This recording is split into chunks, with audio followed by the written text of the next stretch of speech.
Okay, so here we'll introduce the most important part in this chapter, which is called Gauss law. Gauss law relates the net flux of an electric field through a closed surface, or usually in this textbook we will call it Gaussian surface, to the net charge Q enclosed that is enclosed by that surface. It tells us that epsilon naught phi equals Q enclosed, and we can also write Gauss law as this integration.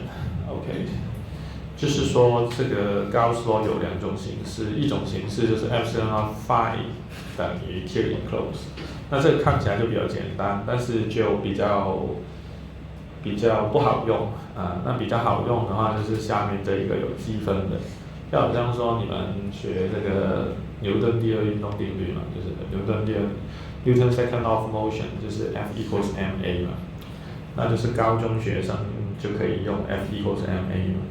那如果你要进阶一点的话，那他就会把它写成 ma， 就会把它写成 F equals m second derivative of x with respect to time， 就是把这个加速度把它写成一个displacement， 就是一个位移的一个二阶导数。那这样的话就可以写出一些微方程出来，就比较有用，类似是这个意思啊。那这个差不多是等于 F 等于 ma 的感觉，就是一个乘法。那这边的话就把这个 phi 我们就把它写回来一个二重积分或者是一个面积分。We try to write this phi as a surface integral, so that it is like an integration formula, and this is like a differential equation. Okay, so actually we will use this more frequently. Okay, we will use this more frequently. So actually in this formula, we can see the epsilon naught is here, epsilon naught here. Okay, so epsilon naught is the permittivity, which is 8.85 times 10 to the negative 12. And this is what we have learned in the last hour, so which is actually the net flux to a surface, to a closed surface, or usually we will call it Gaussian surface. And then on the right side, this Q enclosed is the charge enclosed by the Gaussian surface. So this is pretty much all the variables in this Gauss law. So here it says two charges equal in magnitude but opposite in sign, and the few lines that represent their net electric flux for Gaussian surface are shown in cross section. Phi 1 is larger than 0, phi 2 is less than 0, phi 3, phi 4 is 0. Okay, so actually this is mentioning the figure on the right side, so let's see what is in this figure. Okay, so in this big figure we have two charges. So the first one is here is a positive charge, and here is like a negative charge. So it's somehow like a dipole. So two charge with the same magnitude and opposite sign placing are fixed close together, okay, with a small distance. But actually we just forget the dipole. We just assume that we have two charge, one positive charge and one negative charge here.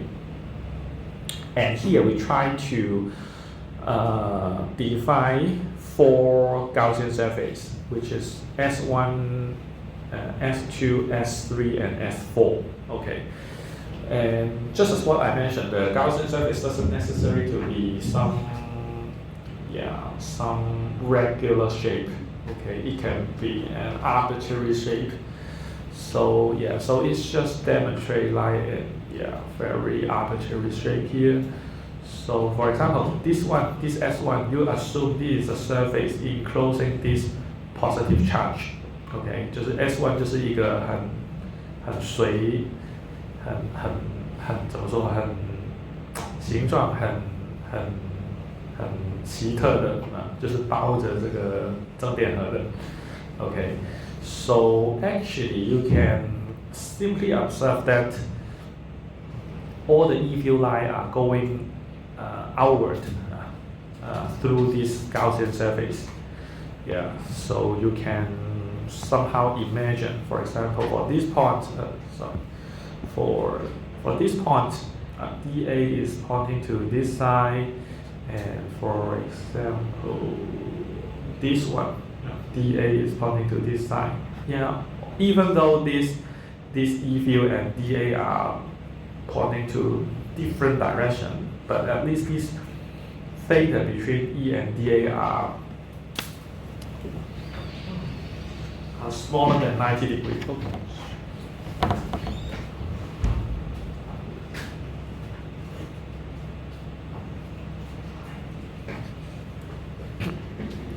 Yeah, but actually this angle is theta is less than 90 degrees, so which means that cosine theta is still positive, and in such a way you can simply observe that this over this whole S1, you can see that for this whole S1, E dot dA must be positive because all the E dot dA are positive. Even though this theta is not 90 degrees, but at least it is positive. So we add many positive numbers together, so this whole thing is still positive, although we don't actually know the exact value of it, but at least we know this phi 1 is positive, so this is what is mentioned here. And similarly, if we try to define S2 to be a Gaussian surface, which encloses this negative charge. Okay, so you can simply see that, all the E field lines are actually entering this Gaussian surface, So in such a way, you can simply imagine, for example, this point dA is pointing to the opposite side.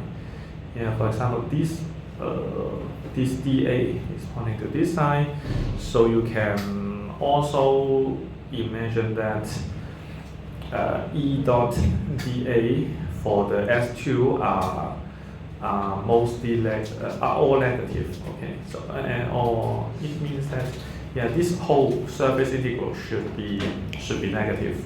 Okay, and this is what is said here. And for the S3 is actually here, so it encloses nothing.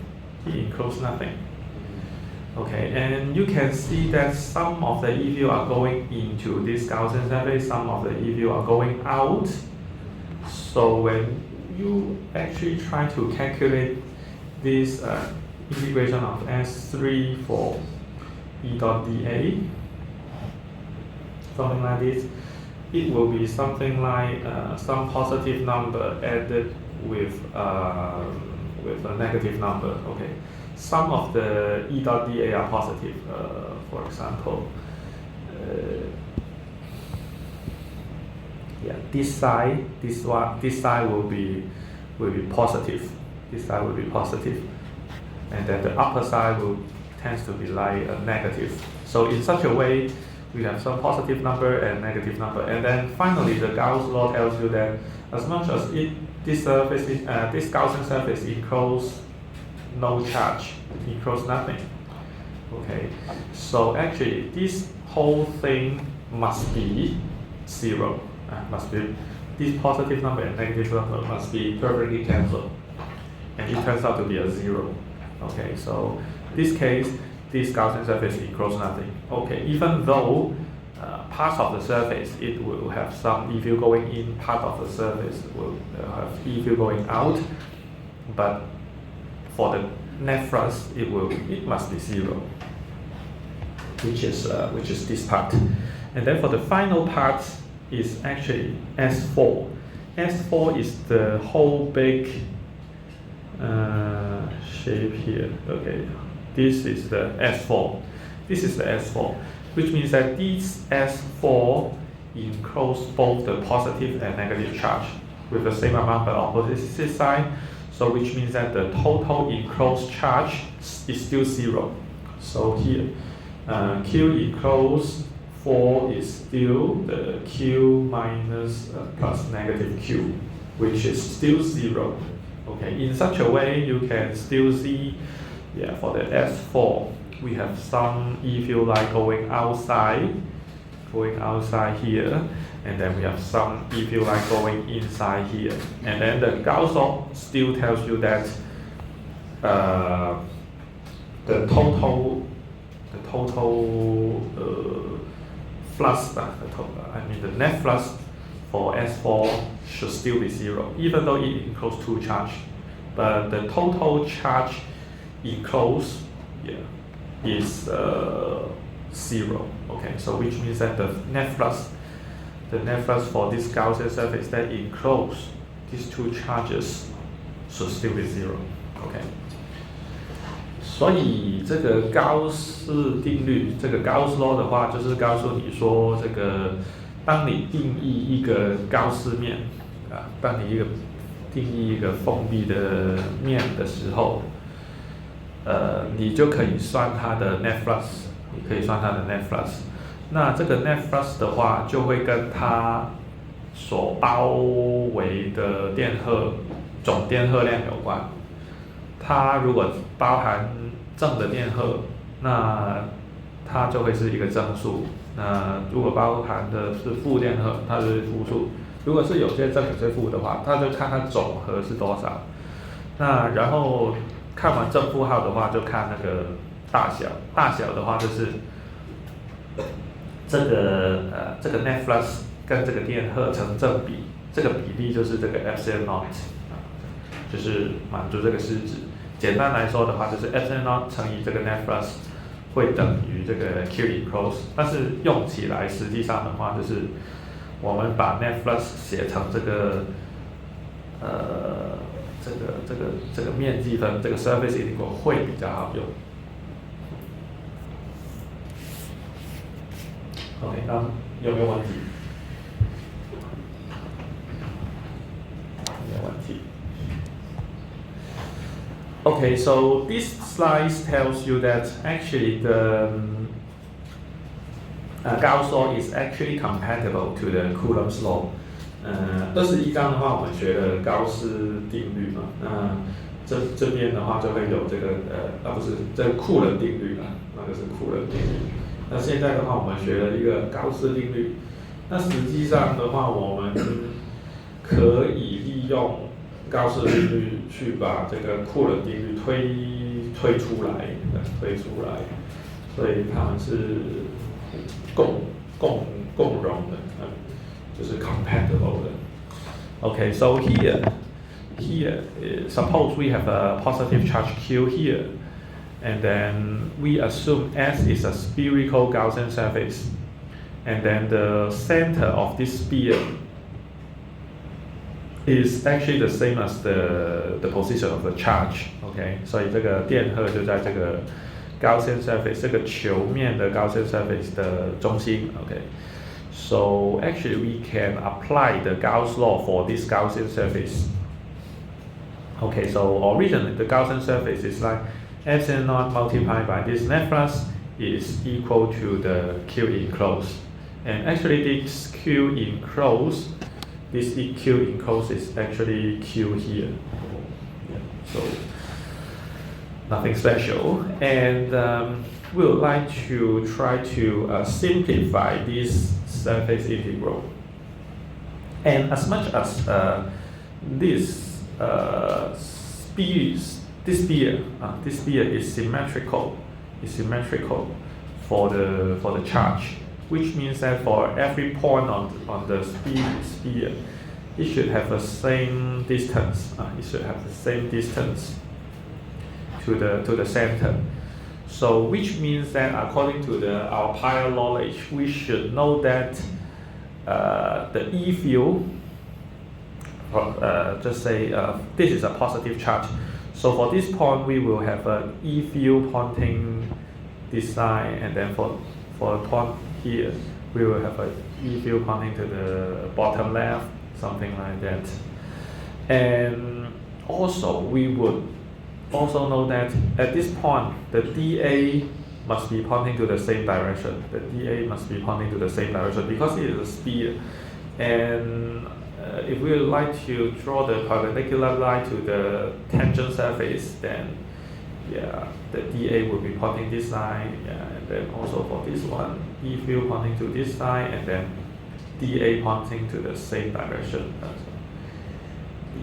dA also pointing to the same direction. So, for the whole Gaussian surface, this whole spherical surface, E dot dA should be equals to E times dA. Yeah, because E and dA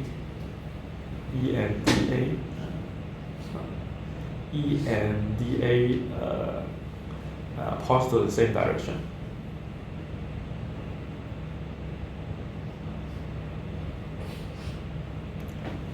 因为它们只朝同一个方向，所以这个点积的话，就会变成说它们两个的大小的乘积乘以一个 cosine 零度，cosine 零度就是1嘛，所以就会变成这样。And then we also know that it is symmetry, so we know that for every point of the sphere to the center should be the same distance, which means that the E field magnitude should be uniform on this whole Gaussian surface. 那就是因为对称嘛，就是球上面每一个点到圆心都是同一个距离嘛，所以球上面每一点的那个 E field 的大小应该都一样。Okay, so in such a way, E is a constant. E is a constant. So in such a way, we can just move this E outside, just like if you are doing something like integration of 3x dx. Okay, you can. This is a constant. You can just move it outside like this. Okay. So we can just move this E outside. So we have epsilon naught E, and then the closed surface integral of dA equals Q enclosed. Okay.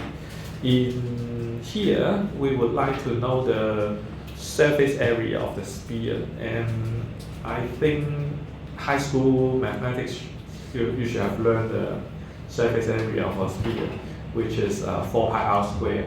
And yeah, so maybe you have memorized this result, or maybe in calculus class you should be able to calculate this surface, which is like you have a circle rotating across the x-axis, and then you can calculate the surface area. Okay, you can still get this result. So actually, this is the surface integral just for the area. So it is the total area of that surface, so which is 4 pi r squared. So then we can plug this 4 pi r squared to here. So we have epsilon naught E, and then times 4 pi r squared, and then equals Q enclosed, which is Q. So yeah, so finally we can just move these terms to the right side. So on the left side we have E equals 1 over 4 pi epsilon naught. So 1 over 4 pi epsilon naught, which is the K we are familiar with. This is K, and for the whole thing, and then Q enclosed over R squared. So actually this is what we get in chapter 22, and of course E, according to the definition of the E field, F is actually E is actually F over Q0, something like that. So actually we can have F equals to the K times Q1, Q2 over R squared, which is actually the same as the Coulomb's law. So which means that this page tells you that the Gauss law implies the Coulomb's law. They can derive the same results. Okay.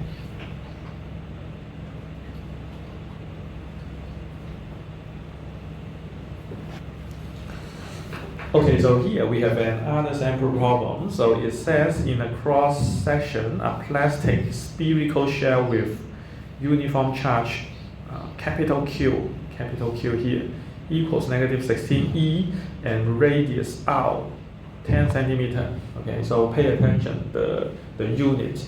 Centimeter is not a SI unit. The SI unit should be meter. So usually you need to convert it back to SI unit, which is 0.1 meter. And a particle with a charge small q to be positive 5e. Okay, so here we have a capital Q and small q here. Okay, capital Q is distributed along this sphere. Okay, of course it is just a cross section, so that you can just see a circle, see a hollow circle, but actually it's a sphere. Okay, a particle with a charge q at the center. Okay, and what is the electric field magnitude and direction at point P1? At radial distance, R1 is 6 centimeters. The radius is 10. This is 10. This is R equals 10 centimeters, and this is 6 centimeters. This is small r. Okay, so here we would like to define the Gaussian surface here. Okay, so this is the Gaussian surface. This is the Gaussian surface. So the center is the same as this charge q, small q, and then the radius is small r. Okay, so and then we can try to apply Gauss law to this Gaussian surface, and then if we try to move it out, okay, we can see it like this. Q, and then this is the Gaussian surface we define. This is the Gaussian surface, and then actually this large sphere is outside from the Gaussian surface, so that we don't need to care about it, because when we apply the Gauss law, we just concern the charge enclosed by it. So the charge outside we don't need to care about. So this surface is looking like this, and then this is a positive charge. This is a positive charge. Q is 5e, positive 5e. So this is a positive charge. So E is actually pointing outward, and then also dA points to the same direction. So we can see that Epsilon naught and then integration of E dot dA equals Q enclosed for part A.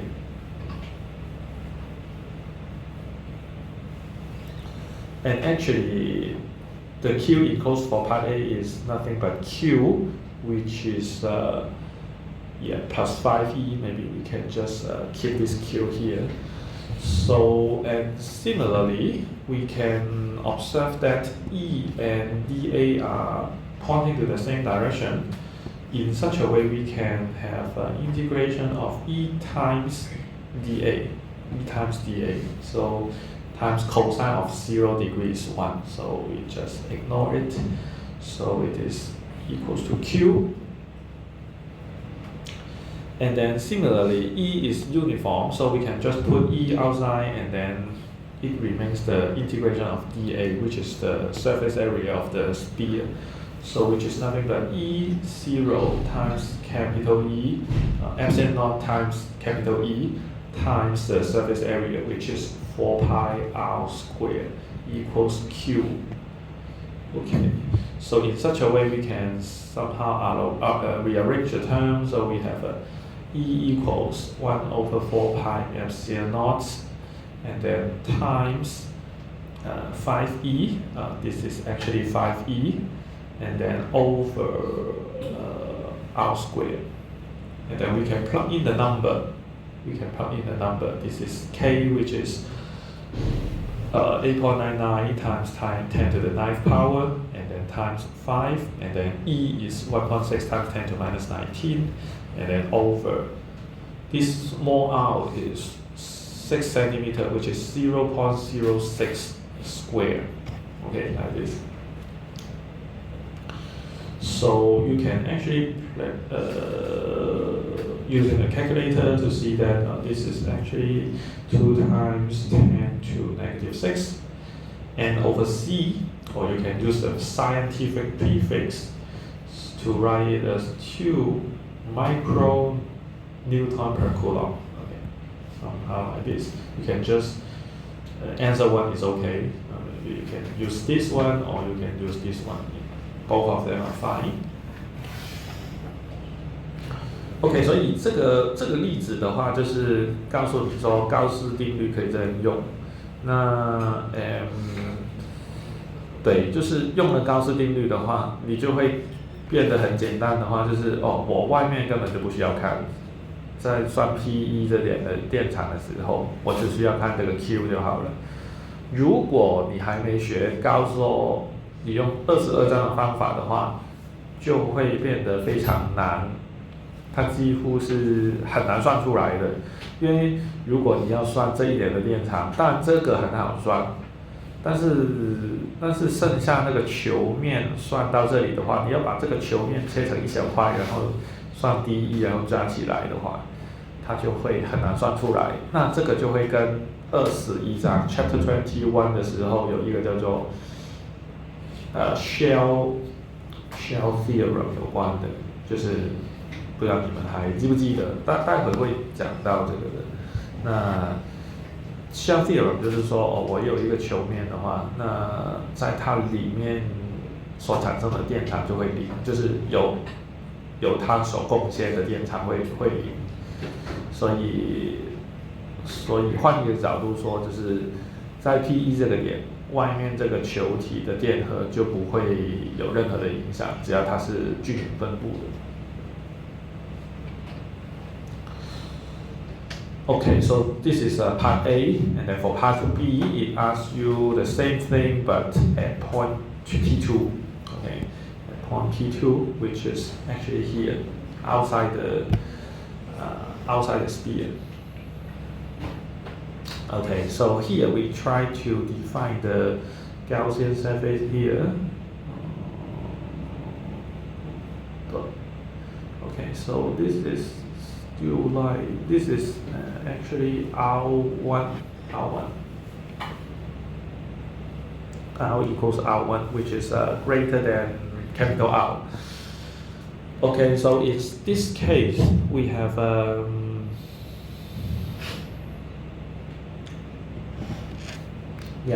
so in this case, we have the total charge amount to be Q and plus this capital Q.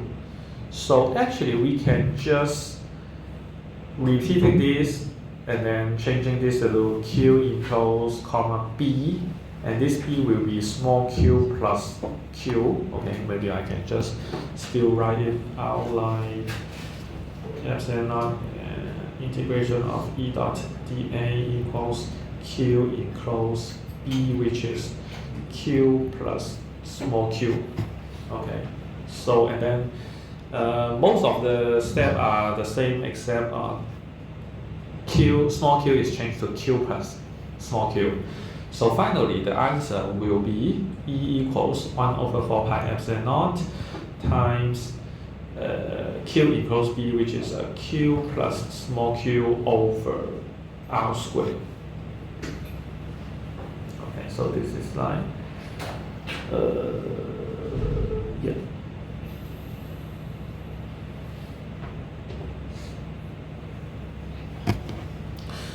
Okay, so actually we can also plug in the numbers. So we have 8.99 times 10 to the 9th power, and then times, so here we have negative 16 and then plus 5e, so negative 16 plus 5 times 1.6 times 10 to minus 19, and then all over this R.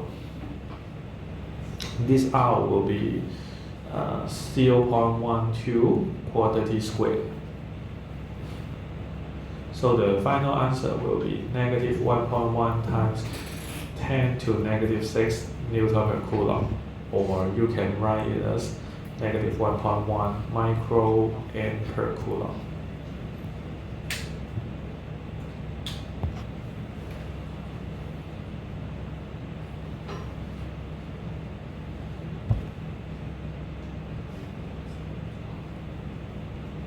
Any questions? 有没有问题？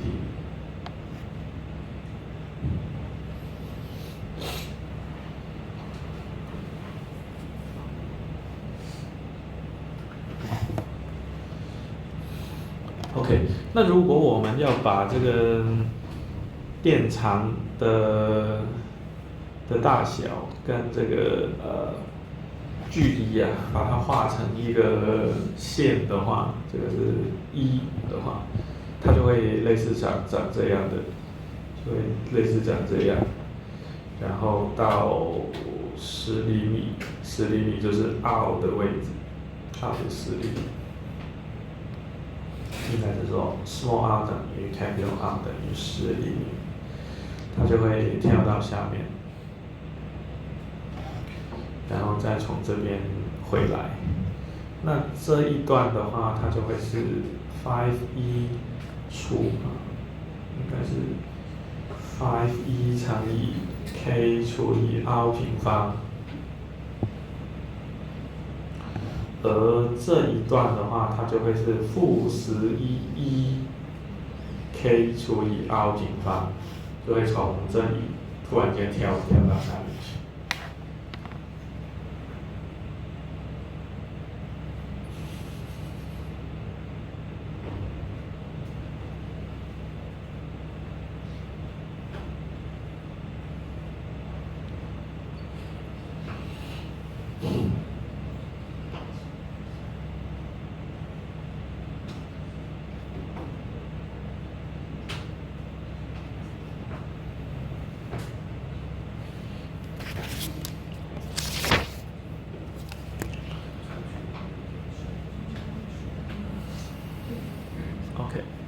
那我们就 so here's the next sample problem. Okay, so yes, so it's a similar thing. So here it asks what is the net charge enclosed by the Gaussian cube of sp23.02. Okay, so actually we have calculated part of the total flux. Part of the total flux. We have calculated phi left, phi right, phi top. Okay, so actually we also need to calculate the front, back, and bottom. Okay, front, back, and bottom. Okay, so actually this one should be back. This one should be back. Okay, this side is front. This side is front. That side is back. That side is back. Okay, so it is obvious that phi front and phi back is 0. Yeah, so yeah, because E has the expression like this, and for the front we should have dA will be this dA will be pointing to this side. dA will be pointing to. Let me just erase this. Okay, something like this. Okay, so dA will be pointing to the bottom left. Okay, so this is actually the positive z-axis, which is dA times k hat. Okay, so when you try to calculate E dot dA, we have I dot k will be 0, J dot k will be 0. So it turns out to be a 0. And for that one, dA pointing to the opposite side, that dA is actually pointing equals to negative dA k hat. So similarly, when you calculate E dot dA will be 0. So phi front, phi back, obviously 0. So the remaining one is to calculate phi bottom. Phi bottom. Okay. Phi bottom will be like integration of B E dot dA. Okay, so for the bottom, dA is pointing downward. Okay, so which is dA times negative j hat. Okay, negative j hat. Okay, so if you would like to calculate this one dotted with this one, okay, I hat dot j hat will be 0, and then j hat dot j hat will be 1, so it turns out to be integration of negative 4 dA. And then for the bottom. Okay, so in this case, it is actually negative 4 times 4, which is negative 16 nm squared over c. Okay, so for this cube, we have already calculated all the total thrust for the 6 surfaces. So which means that net thrust for this cube is actually the phi left plus phi right plus phi top plus phi front plus phi back plus phi bottom. Okay, add this six number together, which is negative 12 plus 36 plus 16, and then plus 0 and then minus 16. Yeah. So in this case, we have this 16 and negative 16 cancel each other. So which is 36 minus 12, which is 24. 24 nm squared over c. Okay, so in this case, we can actually calculate the net charge according to the Gauss law. According to Gauss law, so we have a Q enclosed by this Q is actually phi over epsilon naught. Okay, so this is almost the only situation that we will use this form rather than the integration form. Okay, so it is actually 24 over 8.85 times 10 to minus 12, which it should be epsilon naught times phi. Okay, something like this. Sorry. Okay, so it should be 8.85 times 10 to negative 12 times 24. Okay, so this number is 2.1 times 10 to negative 10 coulomb. Okay, if you would like to use the scientific prefix, we would like to use pico, which is 10 to negative 12. So it will be 210 picocoulomb.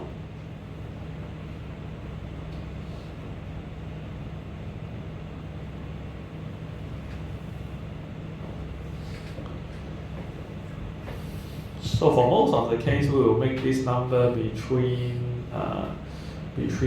this number. This number is larger or equal to 1 and smaller than 1,000. Usually we will use it like this, but sometimes we will still use it like slightly smaller than 1, maybe 0. Something. We sometimes still use this, 0. something, and then with a scientific prefix. Something like this, 0. something. Yeah, but usually we will make it like between 1 and 1,000.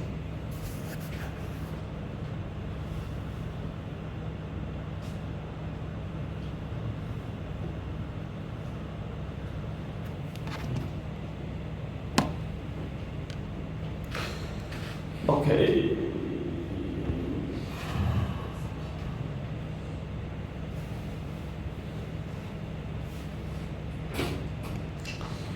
Okay, any questions?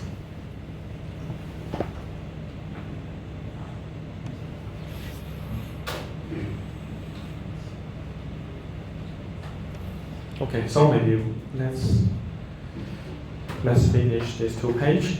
Okay, so here it says a charge isolated conductor. So actually it says if an excess charge is placed on an isolated conductor, that amount of charge will move entirely to the surface of the conductor. None of the excess charge will be found within the body of the conductor. Okay, so this property is very important for an, so the key word is the conductor， 就是导体。导体的话，它告诉你说，如果这个导体有电荷，正的也好，负的也好，这些电荷都会跑到它的 surface， 都会跑到它的表面 ，internally to the surface。没有电荷会在中间的部分。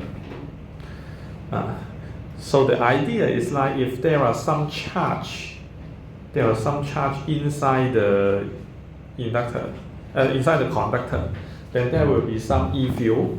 Then this E field will generate Coulomb's force to this charge, so it will try to push it. So the idea is like if we have a conductor here, so we will assume that there is no charge inside, all the charge are going to the surface. So in such a way, the E field inside the conductor will also be zero. Okay, so if there is no charges and also no E field inside the conductor, then it will be a stable condition. Okay, 就是这个导体里面就没有电荷，那没有电荷，那你根据那个高斯定律，你怎么画那个高斯面，它都没有电荷在里面的话，它就没有电场。那没有电场的话，也没有库仑力去推那些电荷，那就很棒。Okay, so here it says we have a large plate with charge on it.